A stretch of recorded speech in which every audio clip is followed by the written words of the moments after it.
Hello dear students, ये जो video है ये रिव्यू करने के लिए है कि इलेक्ट्रिक फील्ड और पोटेंशियल बहुत सारे डिफरेंट शेप्स के लिए क्या क्या होता है।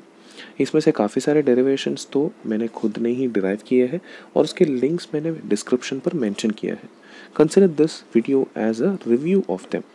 एंड उसके अलावा डिफरेंट इलेक्ट्रिक फील्ड्स और पोटेंशियल्स मैं आपको एक्स्ट्रा भी यहाँ पर बताऊँगा। सो ये वीडियो बेसिकली आपको हेल्प करेगा to analyze all the electric fields and potential. मैं रिक्वेस्ट करूँगा स्टूडेंट्स, काइंडली मेक श्योर कि जब ये वीडियो चल रही होगी साइमल्टेनियसली आप एक टेबल बनाकर ये इलेक्ट्रिक फील्ड्स एंड पोटेंशियल्स लिख के रखें। अगर फास्ट चल रही है तो प्लीज़ पॉज करके टेबल बनाइए, देन सुन लीजिए। प्रोसीडिंग, फर्स्ट केस यहाँ पर जो मैंने कंसिडर किया it's just a point charge. कोई भी पॉइंट चार्ज अगर एक आपके सामने होगा उससे r डिस्टेंस पर जो इलेक्ट्रिक फील्ड होता है that will be kq by R square and potential जो होगा that will be kq by R. Second case में लाइन चार्ज कंसिडर किया है। इस लाइन चार्ज का जो टोटल लेंथ है वो l है एंड जिस परपेंडिकुलर डिस्टेंस पे पॉइंट p को कंसिडर किया है उसको r बोला है, स्मॉल r। एंड उस पॉइंट P से इस लाइन चार्ज के दोनों एंड्स को अगर हमने ज्वाइन किया तो जो प्रोजेक्शंस उसको ज्वाइन करे हैं उसने जो भी एंगल बनाया है इस R सेगमेंट के साथ दैट एंगल्स आर अल्फा नीचे की तरफ, बीटा ऊपर की तरफ। तो यहाँ पर पॉइंट P पर जो इलेक्ट्रिक फील्ड हो रही है उसके दो कंपोनेंट्स होंगे, एक EX होगा जो हॉरिजॉन्टल कंपोनेंट होगा, EY होगा जो वर्टिकल कंपोनेंट होगा। EX का वैल्यू है k lambda upon R bracket के अंदर sine alpha plus sine beta. EY का वैल्यू होगा k alpha upon R bracket के अंदर cos beta minus cos alpha.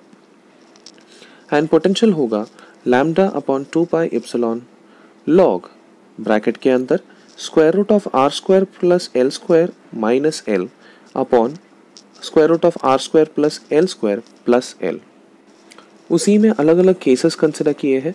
अगर अल्फा और बीटा दोनों सेम होगा दैट मीन्स वो परपेंडिकुलर बाइसेक्टर पर होगा, देन EX का वैल्यू होगा 2k lambda upon small r multiplied by sine alpha and EY का वैल्यू 0 होगा because of subtraction. And next case में बोला है कि अगर अल्फा और बीटा दोनों का वैल्यू होगा pi by 2 that is 90 degree and ये दैट मीन्स इसका मतलब ये होता है कि जो लेंथ ऑफ कंडक्टर हम कंसिडर कर रहे हैं that is going to be infinite.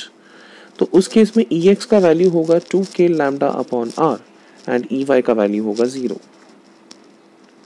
And potential का वैल्यू होगा lambda upon 2 pi epsilon log R plus constant. Next case जो हम कंसिडर करने वाले that will be a case where alpha is equal to 0 and beta is equal to pi by 2। इस case को मैं यहाँ ड्रॉ करके दिखाता हूँ।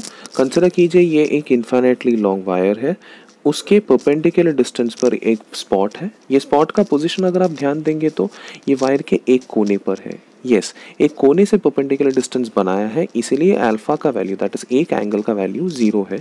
दूसरा कोना इन्फिनिटी तक एग्जिस्ट करता है, इसी वजह से दूसरे एंगल का वैल्यू 90 डिग्री है।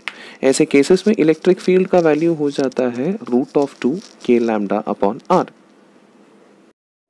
अब देखेंगे इसी चार्ज रॉड को अगर हम बेंड करेंगे तो क्या सिचुएशन अराइज होगा। मान लेते हैं कि एक चार्ज रॉड को इस तरह बेंड किया है कि उसका जो एंगल सबटेंड हो रही है वो टोटल एंगल इज 90 डिग्री। तो इलेक्ट्रिक फील्ड आपको अगर निकालना होगा तो आपको क्या करना है, उसके परपेंडिकुलर बाइसेक्टर में से एक डॉटेड लाइन बनाना है रेडियस के अलोंग। दैट मीन्स ये 90 को अगर तोड़ देंगे तो दोनों एंगल्स क्या हो जाएगा 45 उसको कंसिडर करके एक एलिमेंट लेके आपको फिर डिराइव करना है। डिराइव करने के बाद एंड में आपको जो आंसर मिलेगा that will be E is equal to root 2 k lambda upon R। ये रूट 2 कहाँ से आया, आपने साइन 45 प्लस साइन 45 के फैक्टर्स को ऐड करने के बाद आया। एंड देन दूसरा जो बेंड किया हुआ रॉड है उसको इस तरह बेंड किया कि टोटल एंगल इज 180 डिग्री। उसको भी वापस दो पीसेस में तोड़ देंगे 90 एंड 90, तो साइन 90 प्लस साइन 90 1 प्लस 1 2 हो जाएगा। Therefore electric field at the centre becomes 2 k lambda upon R।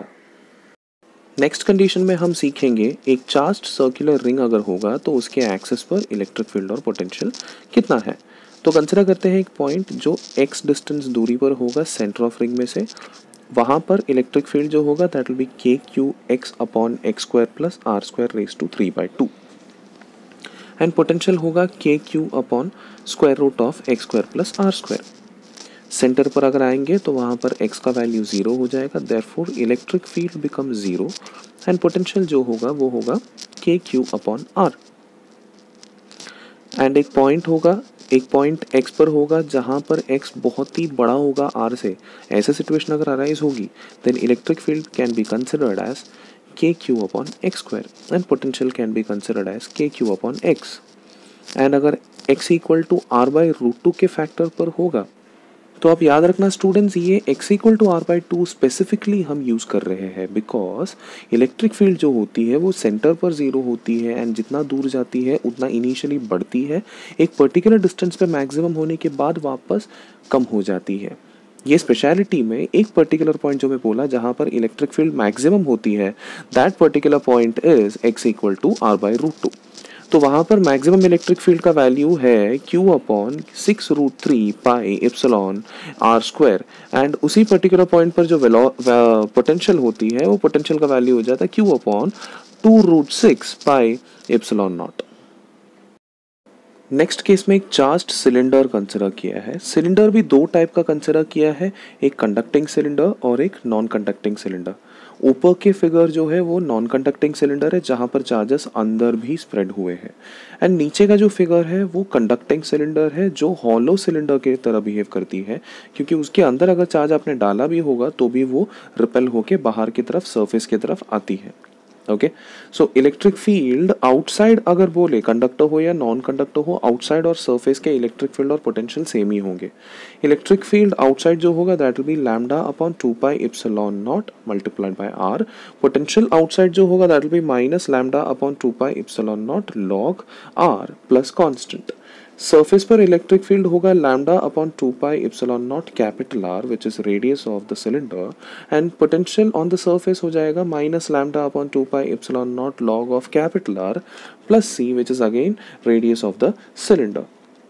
सिर्फ इनसाइड में डिफरेंस होती है, electric field inside a conducting cylinder will be 0 क्योंकि हर तरफ से उसको रिपल्शन मिलती है and electric field inside insulator that is insulating cylinder मतलब जहाँ पर अंदर भी चार्जेस स्प्रेड होती है वहाँ पर इलेक्ट्रिक फील्ड जो होती है lambda multiplied by small are upon 2 pi epsilon naught multiplied by capital R. यहाँ पर अगर आप ऑब्जर्व करेंगे स्मॉल आर के ऊपर डिपेंड करती है इलेक्ट्रिक फील्ड इनसाइड, मतलब इलेक्ट्रिक फील्ड जो है वो 0 से लेकर इंक्रीज होते जाएगी जब तक वो सरफेस पर नहीं पहुंचती है। एक्सिस पर डेफिनेटली 0 होगा क्योंकि एक्सिस पर स्मॉल आर का वैल्यू भी 0 हो जाएगा। अगला केस है कंडक्टिंग स्फीयर्स का। कंडक्टिंग स्फीयर्स अभी आप सॉलिड कंसिडर करो या हॉलो कंसिडर करो, वो पूरी तरह से हॉलो की तरह ही बिहेव करेगी क्योंकि जैसे आप चार्जेस अंदर की तरफ डालेंगे रिपेल होकर वो सरफेस की तरफ आ जाएगी, जैसे मैंने यहाँ पर डायग्राम पर बताया है। कोई भी स्फीयर के बाहर अगर इलेक्ट्रिक फील्ड या पोटेंशियल की बात करें तो वो एग्जैक्टली एक पॉइंट चार्ज की तरह ही बिहेव करती है, that is E will be equal to 1/4 pi epsilon naught Q upon small R square where small R is the distance. इस इधर मैंने अगर चार्ज डेंसिटी के टर्म्स में सब्सटीट्यूट किया then E becomes equal to sigma capital R square upon epsilon naught small R square. और potential की अगर बात करें, पोटेंशियल आउटसाइड जो है that will be 1/4 pi epsilon naught Q upon are.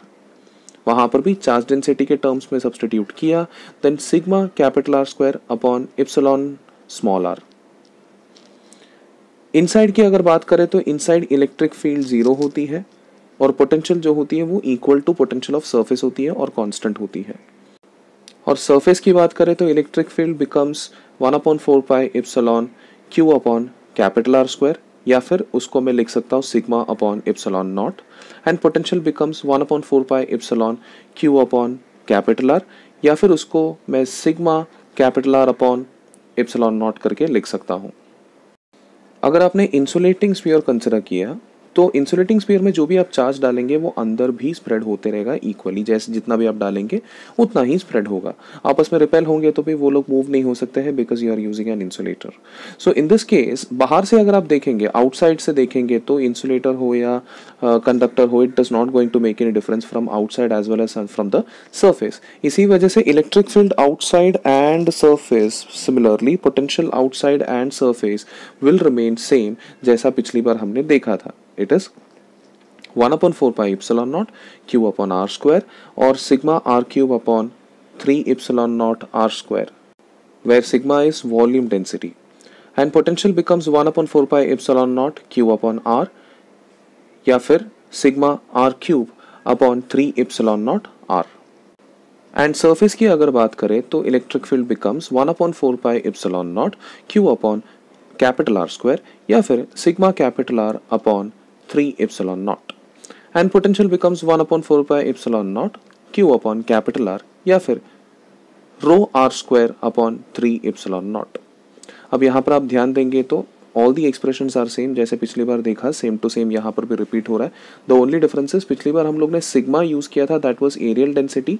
यहाँ पर हम लोग रो यूज करेंगे, दैट इज वॉल्यूम डेंसिटी, क्योंकि पिछली बार जो भी चार्ज स्प्रेड हो रही थी वो सिर्फ सरफेस पर स्प्रेड हो रही थी, तो सिर्फ सरफेस एरिया के ही डेंसिटी को ही कंसिडर करना था. इस बार जो भी चार्ज स्प्रेड हो रही है इंसुलेटर होने की वजह से अंदर हर जगह स्प्रेड हो रही है, तो पूरे वॉल्यूम के डेंसिटी को हमें कंसिडर करना है. अब इनसाइड की अगर बात करें तो इनसाइड चार्जेस भरे हुए हैं, so it is not going to be zero. Electric field inside जो होगा that will be 1 upon 4 pi epsilon naught q small are upon capital R, या फिर rho small are upon 3 epsilon naught. यहाँ पर अगर आप देखेंगे electric field is directly proportional to small r. And potential जो होगा it will be 1 upon 4 pi epsilon naught q bracket के अंदर 3 capital R square minus small R square upon 2 capital R cube, which will be equal to rho bracket के अंदर 3 capital R square minus small R square upon 6 epsilon naught. And centre की अगर बात करें, centre find करने के लिए आपको सिर्फ स्मॉल आर की जगह पे 0 डालना है. Inside the hollow, inside the sphere electric field जो है वो 0 हो जाएगा, क्योंकि एक्सप्रेशन में स्मॉल आर डाल दिया तो आंसर 0 हो जाएगा. लेकिन पोटेंशियल के एक्सप्रेशन में स्मॉल आर की जगह पे 0 अगर डाल दिया तो potential at centre becomes 3/2 1 upon 4 pi epsilon naught Q by capital R. And इसमें 1 upon 4 pi epsilon naught Q by capital R is potential along the surface. Therefore potential at center will become equal to 3/2 multiplied by potential at surface. Next case में हम देखेंगे अगर एक infinitely long plane sheet होगा आपके सामने, okay, infinitely huge plane sheet, तो ये शीट के आगे पीछे इलेक्ट्रिक फील्ड या पोटेंशियल जो है वो कितना होता है, इसका भी डेरिवेशन मैंने किया है, लिंक पर डिस्क्रिप्शन पर आप फाइंड कर सकते हो उसका लिंक. इलेक्ट्रिक फील्ड का वैल्यू हो जाएगा sigma upon 2 epsilon naught, okay, जहां पर distance is not a big deal. And potential की अगर बात करें it becomes minus sigma R upon 2 epsilon naught, जहां पर distance is a factor. And next case में अगर आप देखेंगे तो वहां पर रखा है 2 infinite plane parallel sheets, and उनके आजू बाजू में इलेक्ट्रिक फील्ड्स कितना होता है ये बताया गया है. यहाँ पर मेजरली 2 टाइप के पॉइंट्स मैंने मार्क किए हैं. एक पॉइंट P है जो इन दोनों शीट्स के आउटसाइड है, और एक पॉइंट Q है जो इन दोनों शीट्स के बीच पर है. पॉइंट P पर अगर आप देखेंगे तो दोनों शीट्स की वजह से इलेक्ट्रिक फील्ड एक ही डायरेक्शन पे पास हो रही है. पॉइंट Q पर अगर आप देखेंगे तो दोनों शीट्स की वजह से इलेक्ट्रिक फील्ड जो है वो ऑपोजिट डायरेक्शंस में पास हो रही है. इसीलिए पॉइंट P के इलेक्ट्रिक फील्ड में दोनों इलेक्ट्रिक फील्ड्स को आपको ऐड करना है. तो सिंपली जस्ट ऊपर आपने जो भी इलेक्ट्रिक फील्ड का एक्सप्रेशन देखा सिग्मा अपॉन 2 एप्सिलॉन, यहाँ पर ये दोनों केस में आपको EA में हो जाएगा sigma A upon 2 epsilon not, EB में हो जाएगा sigma B upon 2 epsilon not. EP के लिए, पॉइंट P के इलेक्ट्रिक फील्ड के लिए इन दोनों को आपको ऐड करना है, एंड पॉइंट Q के इलेक्ट्रिक फील्ड के लिए इन दोनों को आपको सब्ट्रैक्ट करना है. That's it. नेक्स्ट केस में हमारे सामने एक चार्ज हेमिस्फेरिकल बॉडी है जहां पर चार्ज हर जगह स्प्रेड हो चुका है. ये हेमिस्फेरिकल बॉडी के सेंटर पे इलेक्ट्रिक फील्ड कितना है ये हम यहाँ पर देखेंगे. Electric field will be equal to sigma upon 4 epsilon naught, and potential will be equal to sigma R upon 2 epsilon naught. And उसके नीचे हमने कंसिडर किया एक चार्ज डिस्क. डिस्क में अगर हम लोगों ने पूरी तरह से स्प्रेड कर दिया ये चार्ज को, मान लेना ये डिस्क जो है इंसुलेटिंग डिस्क है, क्योंकि आप जो भी चार्जेस डालेंगे वो सेंटर पे डालेंगे तो सेंटर पे, या फिर कहीं पर भी डालेंगे तो वहीं पर वो चार्जेस फिक्स रहेंगे. अगर आपने उसको कंडक्टिंग डिस्क कंसिडर किया तो क्या होगा, चार्जेस जो भी आप अंदर डालेंगे वो सारे के सारे सर्कमफ्रेंस पे चले जाएंगे, then it will behave as a ring. तो yes, this is an insulating disc. अब यहाँ पर electric field along the axis जो होगा that will be sigma upon 2 epsilon bracket के अंदर 1 minus x upon root of x square plus are square. And potential जो होगा that will be sigma upon 2 epsilon bracket के अंदर root of x square plus are square minus X. ध्यान में रखना यहाँ पर सिग्मा जो है that is areal charge density, that is charge upon area. Guys I request you guys to make sure that आप लोग ये टेबल बनाएंगे, हो सके तो एक चार्ट पेपर पर बनाएंगे, इसको स्टिक करेंगे आपके वॉल पर या कबर्ड पर, कहीं पर भी स्टिक करेंगे, सो दैट ये आप डेली बेसिस में देखेंगे और सारे के सारे फॉर्मूले याद रखेंगे, क्योंकि ये फॉर्मूले सिर्फ इसी चैप्टर में नहीं, ग्रेविटेशन चैप्टर में भी यूजफुल होने वाली है। Thanks a lot for watching this video.